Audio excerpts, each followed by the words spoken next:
We have all talked about skilling, we have all talked about training, but before that comes education. Now, education is a basic human right, and every child should be able to go to school. But as per a 2019 UNESCO report, out of 78.64 lakh children with disability in India, 3/4 of those aged 5 years do not attend any educational institution. 12% of children with disability, they have dropped out of school, and 27% of children with disability, they have never attended any educational institution, and this is alarming. This is why we need inclusive education. It's a government priority, but there is a gap between policy and implementation. To discuss this, I would now like to invite on stage Ambika Singh Kama and our panelists. Education is not a privilege, and every child should benefit from it. Like all children, children with disabilities have ambitions and dreams for their future. Like all children, they need quality education to develop their skills and realize their full potential. Disability is one of the most serious barriers to education across the globe. It isn't just the lack of infrastructure. It is also the lack of teachers trained to work with disabilities and a sensitized ecosystem that treats children with disabilities as equals and not objects of pity or derision to be left out of every activity. Samarth by Hyundai engaged with more than 50,000 young students to sensitize our youngest citizens from an early age. And what happened in those interactions? To tell us more, today we are joined by Dr. Ruchi Seth, Director Principal, Lotus Valley International School, Noida, Ms. Mari Shanti Priya, Principal, Vista International School, Hyderabad. We also have with us Dr. Uma Tulli, Founder, Amar Jyoti Charitable Trust, Padma Shri Awardee, Professor Veera Gupta, former Secretary, CBSE, and we have with us Dr. Bhavna Taragi, Deputy Head of Research, Development and Consultancy Division, CISCE. Thank you all so much for joining us, and it's a pleasure to have you today, on this initiative. To begin with, Dr. Ruchi, I would like to start with you. Tell us about, the initiative, which, what Samarth did. Tell us the impact there. How much of awareness was really brought into the children with the initiative? So, Ambika, our school is already very sensitive to the needs of all the students, and we have a motto which we like to, oft repeat. It's called every star shines differently. So every student actually, for us, is unique, whether they have an ability, a special ability, or, and there's a lot of sensitization that we've already done in the last few years. So when Samarth came to us, we were delighted. And we had our students of class 6 and 7, because I believe that if you want to make an attitudinal change, you have to do it as early as possible, and when it makes sense to them. So it was quite amazing at the way they responded to the question answers that went on. And I'd like to say that the Honorable Minister for Social Justice, who was here, and he said to Mr. Malhotra, he said, ये याद रखना कि आप बाकी अपने सहपाठियों को भी प्रोत्साहित करते हैं. But this class 6 child, he said, they should remember, and when he said they, it meant the heroes on the stage who had come through Samarth.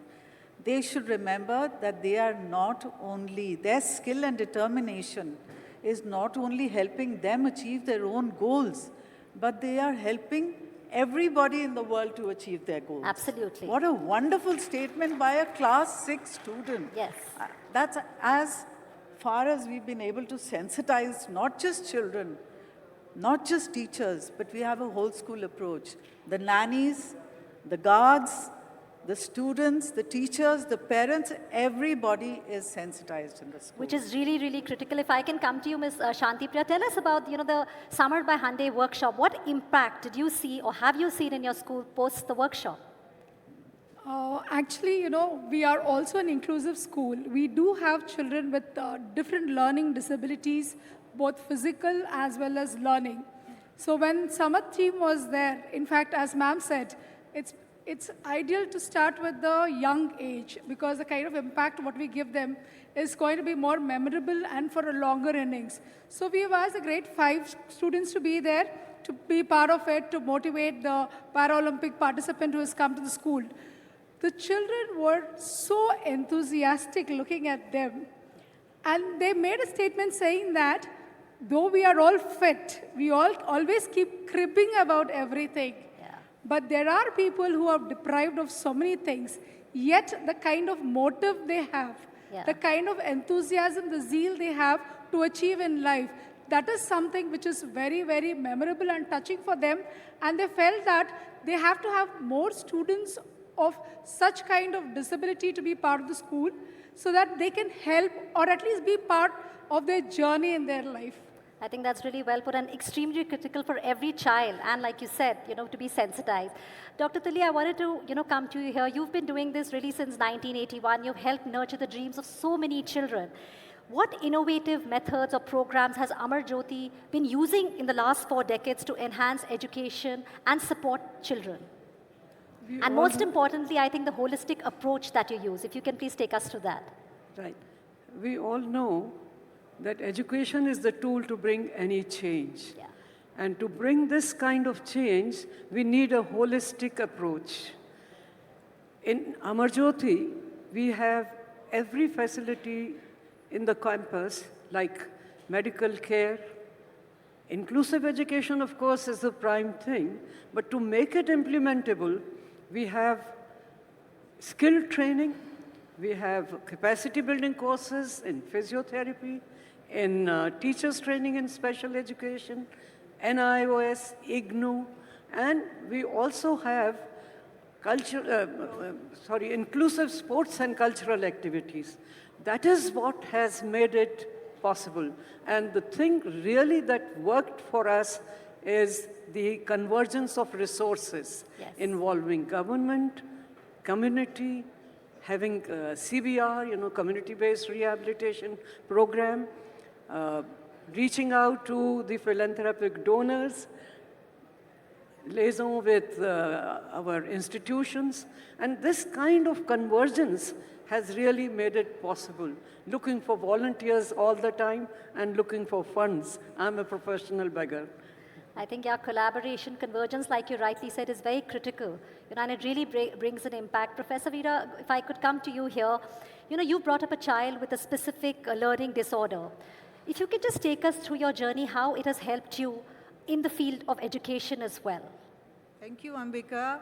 Certainly, when I had my daughter and I recognized that she is dyslexic, and that too early 2000, so that time it was neither in academic documents nor in policy documents that dyslexia was recognized as a disorder or disability. RPWD came in 16. By the time she had already enrolled in medical college. So if you see her KG certificate, school performance record, and today she is a public health professional in Johns Hopkins. Oh, wow.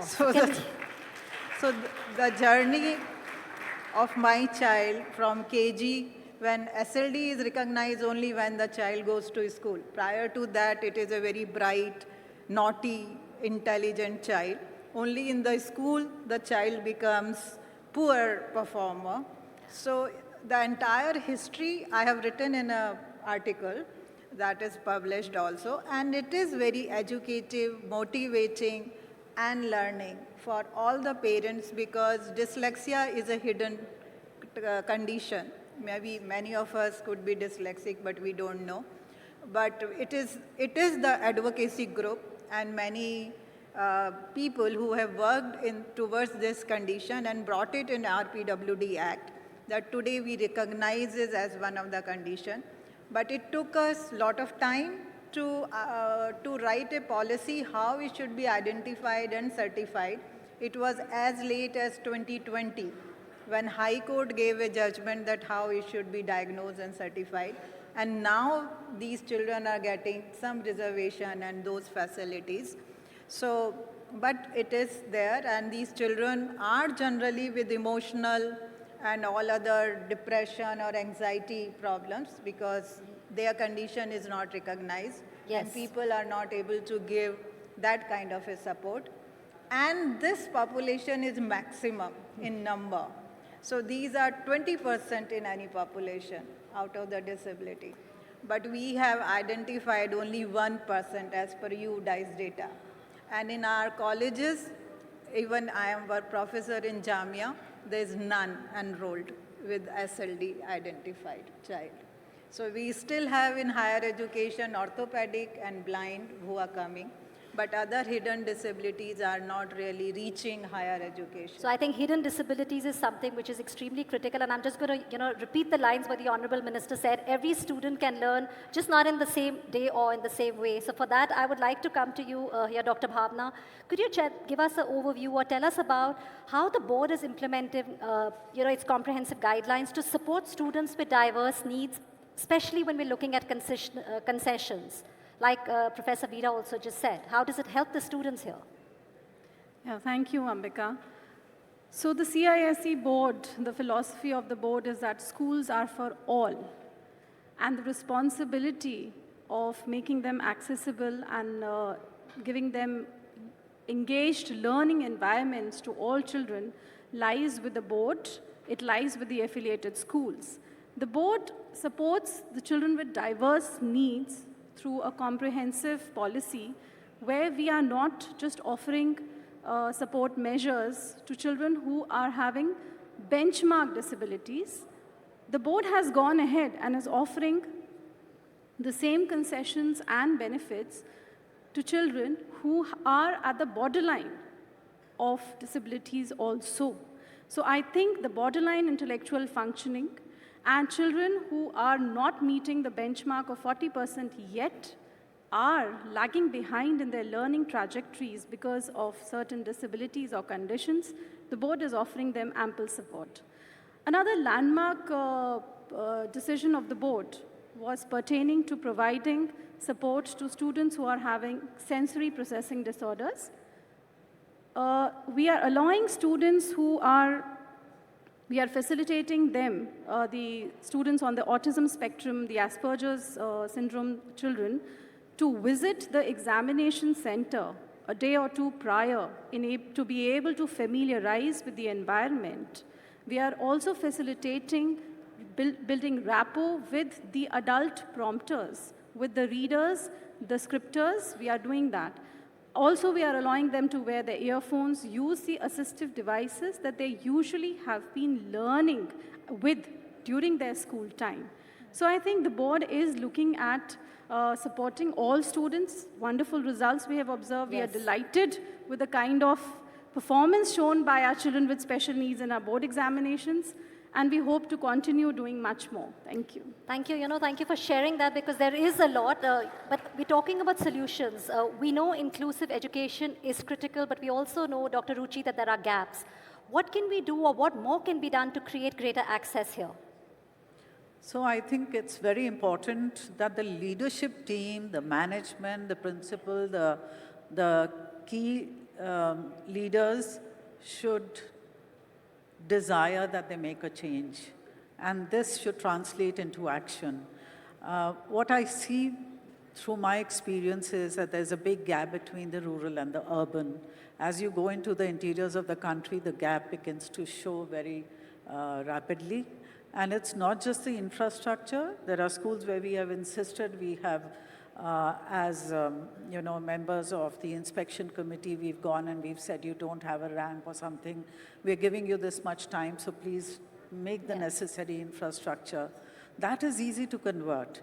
But what is difficult is the mindset and the attitude to make resources available, train teachers to cater to the needs, the special needs of people with special needs. Just taking from what you said, mindsets and attitudes, parents here play a very critical role. Yes. I would like to ask you here, Ms. Shanti Priya, how can we make parents understand, or they have, they have a resistance that their children could have a learning disability? Coming to our country, I feel it's still a taboo to know that your child is disabled.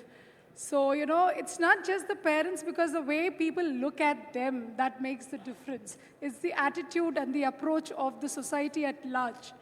So when the children danced over here at this platform, I felt that we have given them a hope, a faith. There is a very big community out there which is ready to, willing to accept them, to make them part of their life. So which is very important for us to make parents who have got these children with learning disabilities to feel that we are there to help them, not to make them feel that they have given birth to a child who's going to be dependent on them for the rest of their life, not just on them, also on the society. So that's where we have to, you know, kind of reach out to the parents, maybe programs like Samarth, organizations like NDTV, organizations like Hyundai can come up and organize events and shows at a larger scale, Yes. which can talk to parents and sensitize them that it is okay to have a child like that. There is a larger group which can accept them and support them. If something like that Absolutely. can be done, I think that would be great. Absolutely. Professor Veera, you work closely on policy making. Do our boards have system in place for identification, diagnosis, certification, as well as intervention of students with specific learning disability? See, specific learning disability is a group of 5 conditions. Dyslexia, reading problems; dysgraphia, writing problems; dyspraxia, balance problem; ADHD, and dyscalculia. So maybe we see that in our education system, there are people who can read, write well, but when it comes to maths, they fear. Or there are some people who can read, but their writing is very, very poor. So since these 5 conditions can vary within a child and also among the children, so identification is very difficult.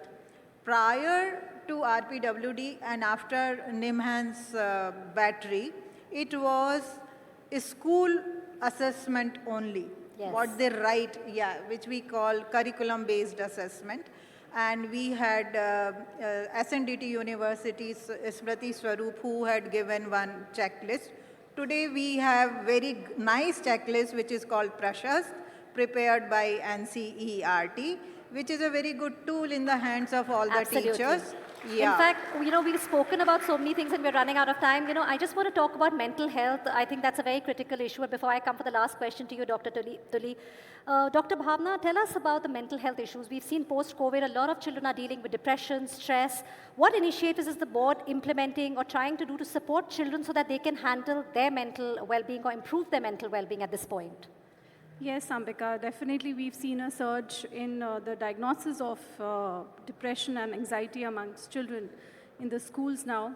So the board can create policies, but actually what happens and how the children are supported depends on what happens inside the classroom.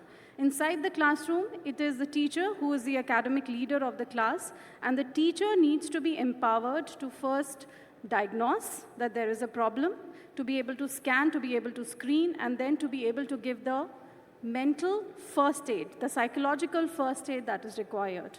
The board has taken very concrete steps, a lot of them regarding teacher training, where we've tied up with Samvad, Nimhan's Bangalore, to train our counselors and teachers to identify what are the first signs of a mental concern, a psychological concern. We've created master trainers through the short-term training program who've gone ahead and done trainings in the schools. Also, we're doing a kind of a monitoring and evaluation where we seek reports from the school as to what are the kind of cases that they are finding and how we can support. Even in the support measures that we have extended, mental illnesses are being covered as per the RPWD Act. And special concessions are granted with adult prompters for children who are having psychological disorders as well. Apart from that, we are also conducting several online webinars to sensitize early detection. Yes. Early detection is the key. And then providing them the right kind of support measures. For example, ma'am spoke about the Prashast, the screening checklist. Similarly, there is an early identification checklist built by the MOE, which is on the website of MOE for screening of mental health disorders. Yes. And that particular screening checklist, it's a very, very strong tool we have distributed it amongst the school and we are conducting trainings for them to use that checklist given by the government. Because it's extremely important to look at the mental well-being of our children clearly because they're the future. Last question to you, Dr. Tully. We've spoken about education, right? But when we look at the workforce, when we look at when they're going forward, in your experience, what are the most critical skills that persons with disabilities need to thrive in their workplace? And how can organizations better support their development? Well, as far as skill training is concerned, I think first and foremost thing is to bring in self-esteem and confidence, have accessible environment, have acceptance. Now, of course, we are from negation to acceptance, but thinking of persons with disabilities, we should not underestimate their skill.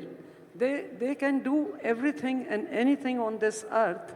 We try to think of skills which are having the potential of job or self-employment. Yes. So we should tie up with the employers, what is their need and how they can train in advance so that employment becomes easier for persons with disability. Most of the time, we forget that Ministry of Social Welfare and Empowerment has already published more than 3,000 jobs for persons with disability and diverse disability, Yes. And those jobs can be kept in mind. And many a times we forget that they are persons first. So our attitude is what matters. Our acceptance is what matters. Giving them equal opportunity and full participation is what brings in positive results. Absolutely. Opportunity, full participation, sensitization. Thank you all so much. We've learned so much from all of you. It's really a pleasure to have you here with us on Samarth by Hyundai. Thank you so much.